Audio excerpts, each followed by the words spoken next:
Hello everybody, good evening.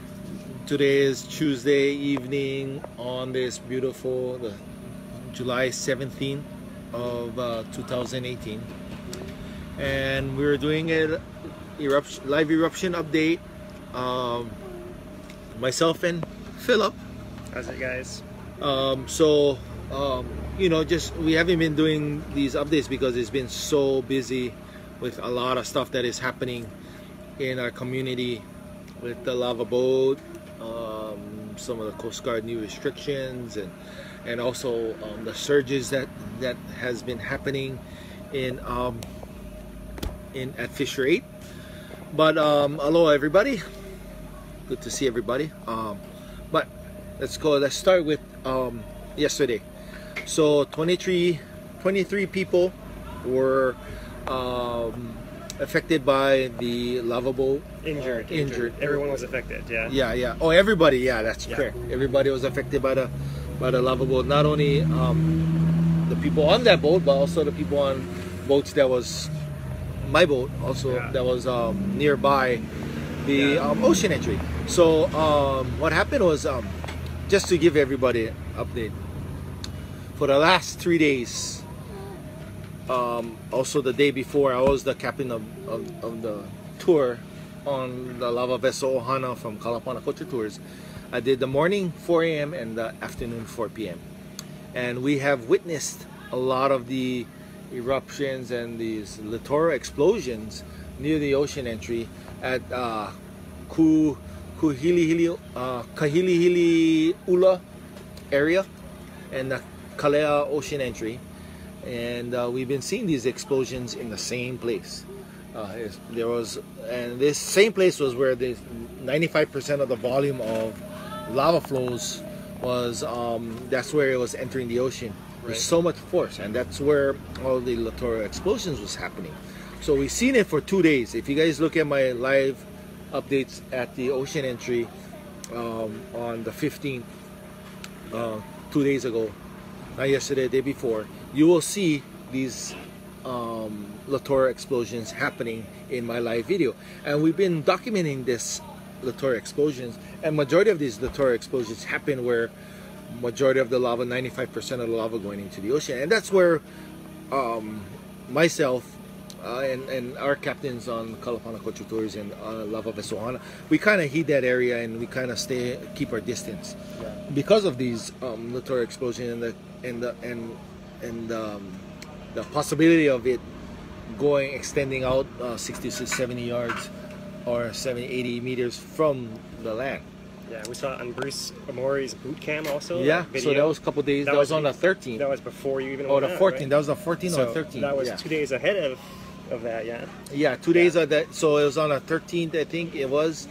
Yeah, and that's Friday, when. So that's when it happened. Yeah. Not only that, I wanted to point out, I may not have noticed this, but in the USGS hazard, like the text update they put out since Friday, they've been putting out in there an additional line that says, additionally, lava flows flowing under the ocean create an offshore explosive potential hazard, and all people should really so that came out on Friday, and the accident was on Monday, right? So even they were been putting out, because they noticed from the videos and your reports as well, right? So this was a surprise.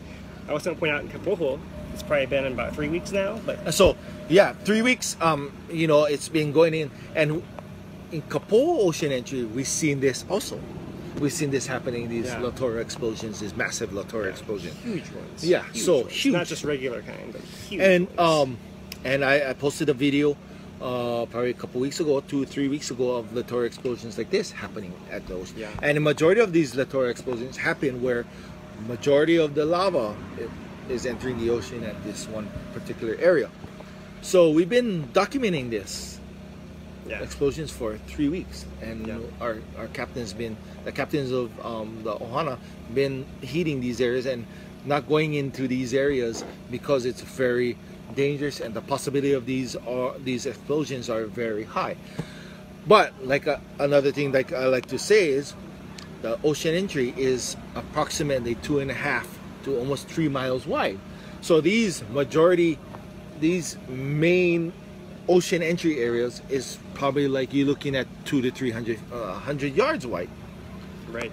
And so 2 miles of this coastline, there is nothing like this, and it's really small little dripping ocean entries. Oozing.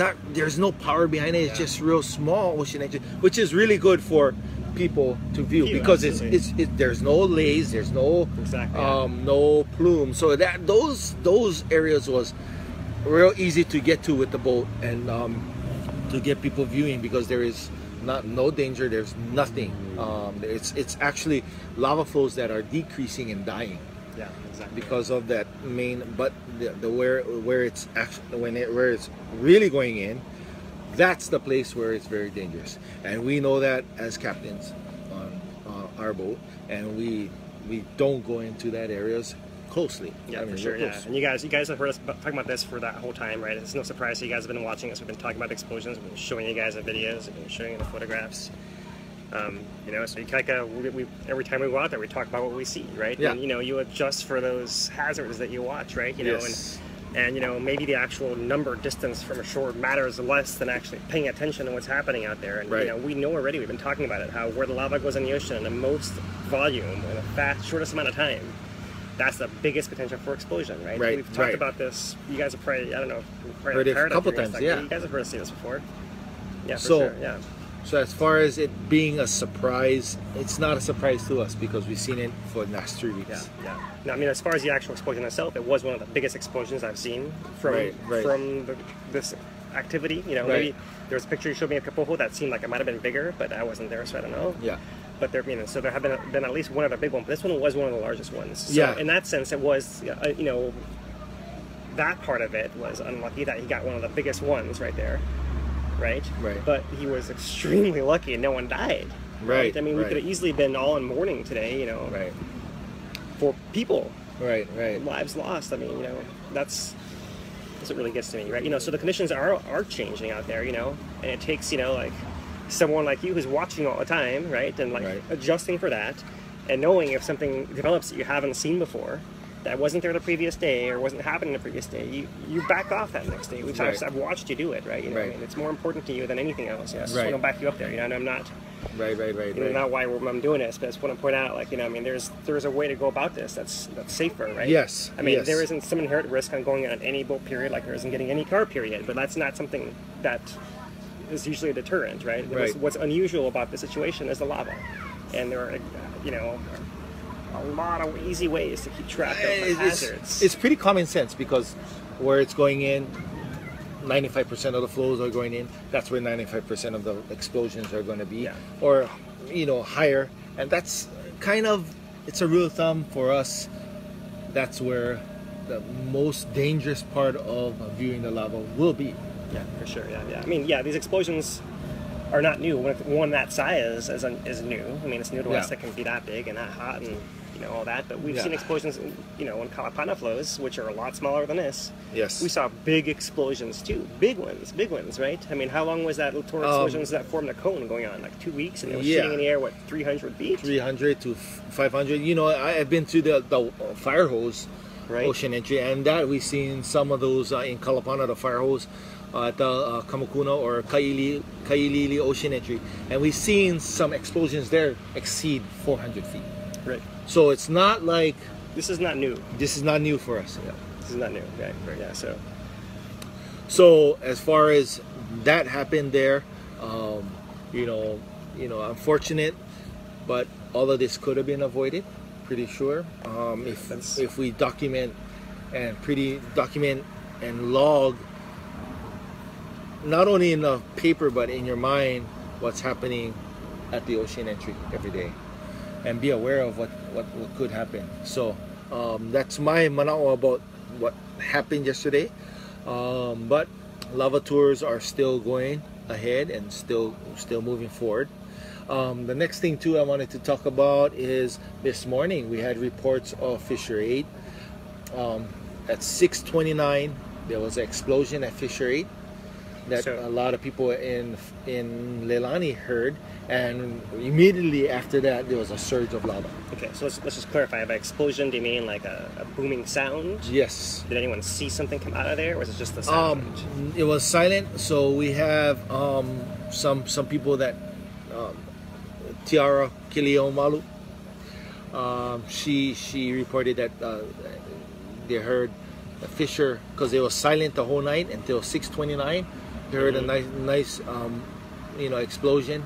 So, And boom. boom, and then it started to roar, And then a surge after then that, a so- surge immediately after that. So That was a 6:29. 6:29 this morning, and apparently she got some video of some impressive lava moving through the channel from Fishery right after that. So, and if you look at the Bruce Amori's and Mick Calvert's videos of this morning of the flow, you can see that surge pretty much strong. You could see a wave being pushed out of a fishery. Interesting. Also, on the way down from the tour this morning, our captains have reported aboard our lava vessel, reported a huge glow coming from the area of Green Mountain. So they didn't know what was going on, but they said that it could have been a ponding near there. And I asked you that question, and Yeah. that's what you think. So I think it probably is ponding, right? I can show you guys a thermal map. It's not new, but I can show you guys. It's probably gonna be backwards if we do it. I learned this a few weeks ago. But what you guys can see up here is this area that's all light colored right in here. Right, the main channel goes right through there, and overflow area is all through here. The main channel used to go farther over this way, over here, and it got blocked off at that end. So likely the channel was pretty deep going through here, which is an area where it was pretty skinny, it was moving kind of fast through there, right? And now it's got clogged and spilling out over the edge of what's basically a pool, right? So the exit of this pool doesn't seem to be quite as deep as the rest of the channel, so it really is pooling right through there, and this thing is spilling over a lot of the time because of that, and because it's all hot under that whole area, it is like a pond, and the surface can't crust over enough to close it off. Right. So I think that that's definitely the source. That area hasn't been new, although maybe how well you could see it was especially easy. Earlier today, yeah. But yeah, that's still the area of overflows, and that part of it hasn't changed. They're having overflows pretty consistently that we've seen in that area. None of them that I know have gone off of the flow field onto new vegetation to do anything, so that's good, But it is building that area. It's building a big mound right around the edges of that pond where it comes lapping out and over from each time the surge kind of probably splashes in there. Right. And then some gets through, and then some splashes over, and then that's kind of what's happening there, yeah. And then another thing too that we want to talk about is Pohoiki. So a lot of questions about Pohoiki. So the ocean entry from today, the ocean entry still remains by just on close to the point, but behind the ocean entry, looks like the flows are moving south, and we've seen that today. And it's moving on that road. It was the old Kalapana Road. old Kalapana Kapoho Road, where the water used to go, the ocean water used to go over the road. The one that's been sinking. Yeah, the one that's been sinking. That the lava is like right in that area. So if you're familiar with Pohoiki, it's between Last Chance and Bo's surf spot in Pohoiki and moving south. So sad it is happening, but it is moving south right now. Yeah, it's kind of spreading to the side. It's not going very fast, which is just a mixed blessing, because it gives us some hope that maybe something changes. But if it keeps that slow, relentless inching over there, then it's just a matter of time. Also, it's getting closer and closer by the day. So we're all hoping for the best, but kind of preparing for the worst, I think, is probably the best way to put it, right? Because we've heard that people have had a chance to make their peace. Right. To some degree, with what's happening. Yeah. So we took in a cultural group and family from people that they made their home. Their Poiki was their home from like the 60s, 70s. Fishermen, old-time fishermen, old-time fish families from the area. The boat took them down today to pay their last respects to Pohui.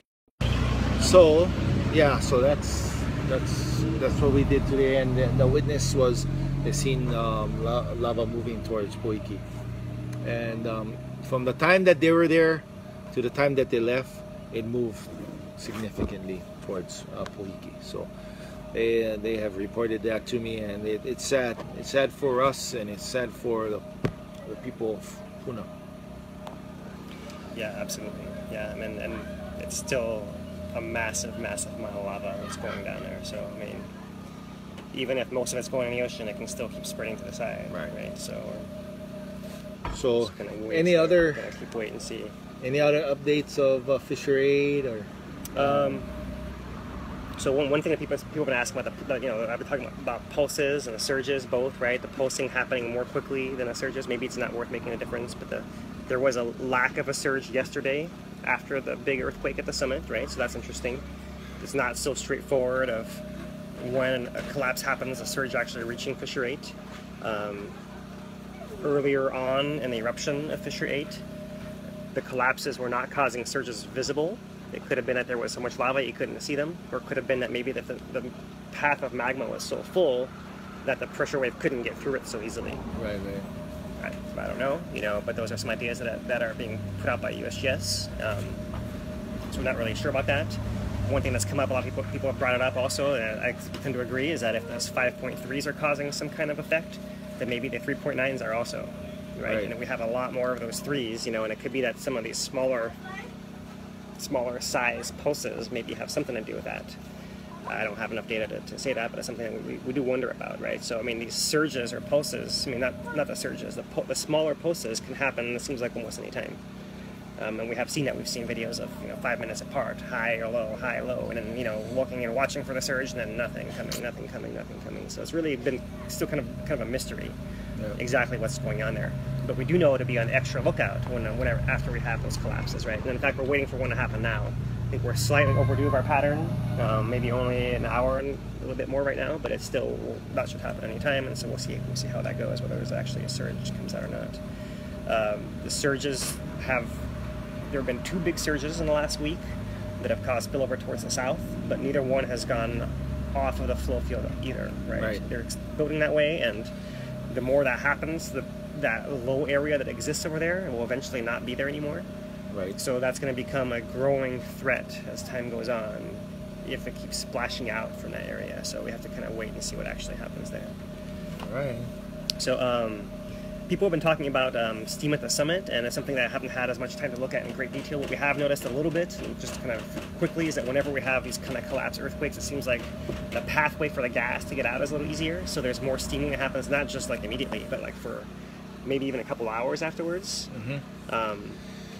And it's not real clear exactly like if it's like any direct pressure, if it's just like the cracking of the ground and allowing a path to get out. Right? So there's that also, but we'll keep an eye on that. If you guys, if anyone has, data that you can show us, like, okay, well, exactly when a collapse is happening, and then when it arrives at Fissure 8, and then what actually happens, and then we can look at it. But as it is now, we haven't had anything that's convincing enough to say that there's actually a relationship there that we can use it to predict something or another, right? Right. So there's that. And as far as that, it's been pretty quiet. Do you want me to show that picture of that part of the channel that's empty? I mean, people have been asking me a little bit about that. I posted a picture of part of the braided channel that's been empty over the last 2 days, maybe. It seems like when I was able to fly over, first with Scott, and then with Bruce, Maury, and McCalber, and Paradise Helicopters. By the way, thanks to Paradise Helicopters for allowing us to do that. Bruce asked me to say a little bit about Paradise, and just point out how they've been trying to be good neighbors and not make too much noise. And they say mostly USGS guys flying low, so I don't know about that necessarily. But well, as far as USGS, that's how we get our information. Yeah, so it's by flying low. I know it's it's an inconvenience for some people because they fly low, but that's the only way we can get our updates and our information and get solid information from the heights that they fly at. And you know, I understand that they are, but that's, like I said, we need those informations to make the decisions for sure. on people's lives. For sure, yeah. So, and not only that, USGS can't fly all the time, right? So, right, and that's where Paradise really comes in and fills in those gaps, right? Without this aerial footage by Mick and Bruce, and you know, also from Scott, we wouldn't have as much information as we do now, right? I mean, how many times you guys want USGS flying over you guys at that speed, right? So the alternative is to have the guys flying up higher, right? And yeah, I totally understand, you know, like where I lived in Fern Forest, and when full was in pool, well, I do helicopters all the time, even at 2,000 feet. So I totally understand where people are coming from. Yeah. But it's actually, you know, it's a good service for us here. Especially now, it's so important. It's so important that we give that information. You know, that Paradise is willing to work with guys like Mick and Bruce, and you know, allow them to go so often, right? And give us this evidence, you know, photographic evidence of things that are changing that we're never going to have a chance to document ever again. You know, that's you know, especially important there too. So I just want to give those guys a shout out and thank them once again. Yeah. What I was trying to say is that from all the aerial surveillance, essentially is what's happening there, we could tell that part of the channel has been abandoned, right? Maybe I can show you guys on a thermal map also, if I can pull that back up. But what's interesting is that it was actually drained, and then it actually filled back up, and then drained again, and then filled back up again, and now it's drained. Last picture I saw, I haven't been out there to know, you know, but the last picture I saw was drained. We'll see when we come back in tonight. So it could well be that there's some kind of block that's blocking that entrance to the channel, and it's touching the bottom, but it doesn't rise all the way to the top of the channel wall. So when there's some kind of surge or enough volume coming through, it can get over top of that and refill it. But then when the level drops a little bit, then it seems to drain again. And then it refills and then drains. So it could be related to the surges or the pulses or some whatever the ripples of lava coming down the whole channel are getting in there, then kind of oozing and slowing down. So the reason I wanted to mention this is some people are looking at a picture and saying, oh look, the lava levels are all the way down, I think it's about to end. That's not what that is about. No. That's one piece of the channel that's been abandoned, just like in rivers of water. That happens also. You'll find like kind of dead branches, you know, so that branch isn't really dead. It was inactive when that photograph was taken. And that branch was really small compared to all the main branch. So it's a smaller branch. Yeah. So I mean, the point of the photograph, and you know, there's a video that I posted online too. It's on YouTube. You guys can find it if you want. Shows the level of the flow. The whole point of it is to show the depth, how deep that thing was. Because we've been talking about this for weeks. Like, how deep is that thing? We've seen these lava boats, submarines, whatever, coming through. And we're wondering, because it looked like they're dragging along the bottom, and how tall are these things, and how deep is the channel, and all that. So like, the point of that picture is really to show you guys how deep it is and how much lava is moving through there, right? We only see that splash on the surface, right? How deep you think? I would guess something like 20 feet. 20 feet, you know. It's hard to say if it changes, right? Because, you know, there's areas where the pools are generally deeper. But the thing that struck me is that's an area of essentially the rapids, right? And that's an area that when we're looking at our maps... That's the one at the shallowest. That's usually one of the shallowest ones. I mean, it's true that it's where it moves the fastest. Maybe it can scoop out, it can maybe carve down more there than in the pools. At least, you know, most of the pools. Where lava kind of splashes right into the pool, that spot, you can make a pretty deep hole right there, because you're going straight down the channel, right? So that part and the rapids can erode more, but you know, the fact that that's 20 feet deep at what I thought would be a shallower part of it is just shocking. It's just shocking to me. So I won't be surprised if at some point we revise these estimates of how much lava is coming out, if they actually end up being revised up a little bit, right? But even that said, you know, the volumes coming out, was gone for the meeting today at Bahoa Cafeteria.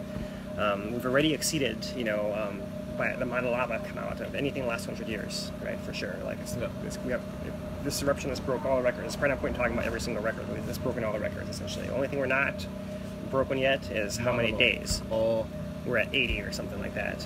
Somewhere near 80. At least that was the number in his plot. And the other one was 88. Right, so we're almost to that. Right? That's the last record left standing, is how long this thing lasts in the lower East Rift Zone. Another thing that people come on and ask me all the time is, you know, like, oh, is it really going to ever end? You know, is it going to go on 30 years? And I still just want to reiterate that I still believe this thing is a months rather than a year's eruption. To me, the whole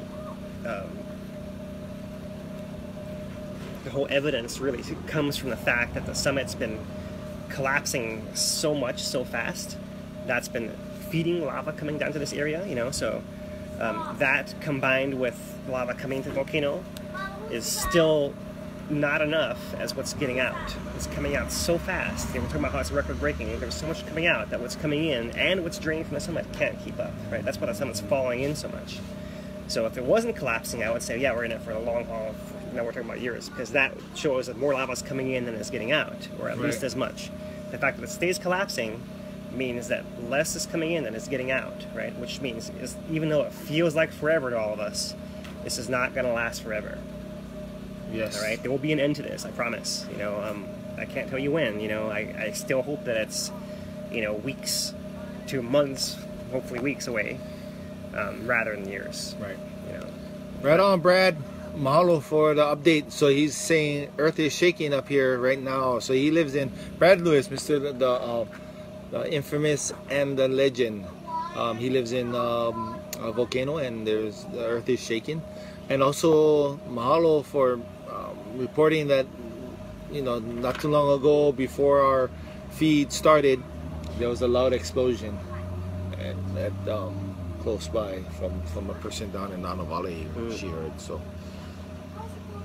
So yeah, so that's our update for today. Again, if you guys want to know more about what's happening, you guys can replay our eruption update. But yeah, we're gonna. Anything else, buddy? Well, I'll be out at the ocean entry in the morning, so I'm gonna do a live out there and see what's going on, and then I'll do a live of how far lava is at Pohiki. And so another thing too, Fisher 22 is no longer active. Still glow, but it's not spattering or doing any lava flows from there. Still glow though? Yeah, there's a little glow. We've heard reports off and on, glow off and glow on. Yeah, that's what I heard. And the other thing was, there was a USS report mentioning possible sounds from 22 also. So I'm still trying to figure that out. You know, sounds coming from 22, sounds coming from 8. Someone mentioned to me tonight they actually can hear sounds from the ocean entry explosions too. Wow. So there's 3 possible sources of explosion, you know, explosion-like sounds, right? These booming sounds, right? We don't know if they're really explosions. That we're trying to sort through. It's been pretty tricky in the last couple of days to figure that out. So yeah, everybody, stay tuned for tomorrow. And the turtles that was in Campbell Pond, I heard they have gotten out and they're out. So that's what I've heard from helicopter pilots. So it's all good. But other than that, everybody, hello everybody, have a good day. You want to say anything, Phil? Well, I just want to thank you guys for bearing with us. We took, you know, a little time off. We've had to process and deal with all this fallout also, you know, so just like you guys, we're just trying to, you know, find our ways to cope and to kind of absorb all the changes that are happening so quickly, right? So yeah, make sure you guys take the time to do that also, yeah. And so I suppose whether you wanted to or not, you kind of went on that ride with us. We took a little break from that, you know, doing a little bit more on a minimal side of things. So we'll get into more details of maybe if you guys are interested in more of the theory or what's going on that, we'll get into it a little more. All right, guys. Next couple of days. But yeah, for now we better get this guy some rest so he can go captain the ship in the morning safely, as he always does. All right, guys. Hello, everybody, and we like to leave you with this. Stay classy, Puna. Aloha.